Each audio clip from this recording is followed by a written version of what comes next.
Bonsoir à tous, vous êtes sur C'est Critique, et aujourd'hui on va parler de jeux qui m'ont profondément marqué. On va parler des jeux Angel Dust JDR. Jusque-là dans mon parcours holistique, je ne m'étais intéressé que très peu aux auteurs. Je n'ai d'ailleurs aucune idée de qui a écrit Deadland. De la même façon, les maisons d'édition n'avaient, pour ainsi dire, aucun intérêt pour moi.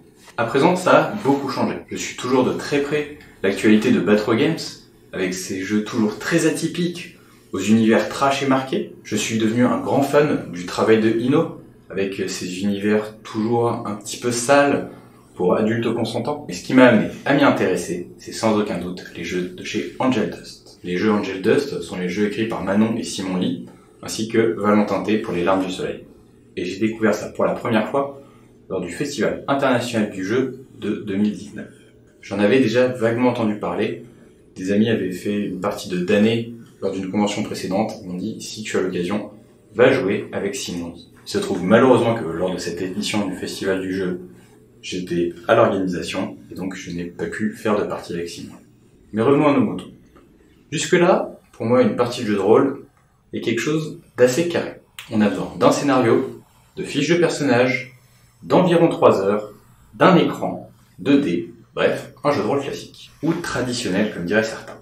Et cela me convenait parfaitement, parce que déjà j'aime écrire des histoires, puis les raconter et les faire vivre. Il faut dire que je préfère nettement le rôle de meneur à celui de joueur, même si j'apprécie de jouer. Lorsque j'ai dû m'occuper des tables pour les cours alternatifs, bien on m'a dit qu'on pouvait proposer des parties de 20 minutes, où tout le monde allait jouer le même personnage, un poète, qui fait un voyage initiatique. Forcément, moi qui ressors de mes parties de Deadland avec des cow-boys qui tirent dans tous les sens, je me suis demandé, qu'est-ce que c'est que ce truc ? Eh bien ce truc, c'est les Larmes du Soleil.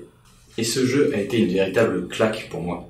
Déjà, ça m'a montré que on pouvait jouer sans maître de jeu, sans préparation, avec des parties plus ou moins longues selon l'envie et l'ambiance du moment. D'ailleurs, on n'a même pas besoin d'avoir un univers prédéfini. Au final, c'est une expérience totalement différente du jeu de rôle tel que je le connaissais, avec une mécanique très simple, mais qui met le doigt vraiment sur ce qui est intéressant. C'est aussi mon premier pas dans l'univers du storytelling.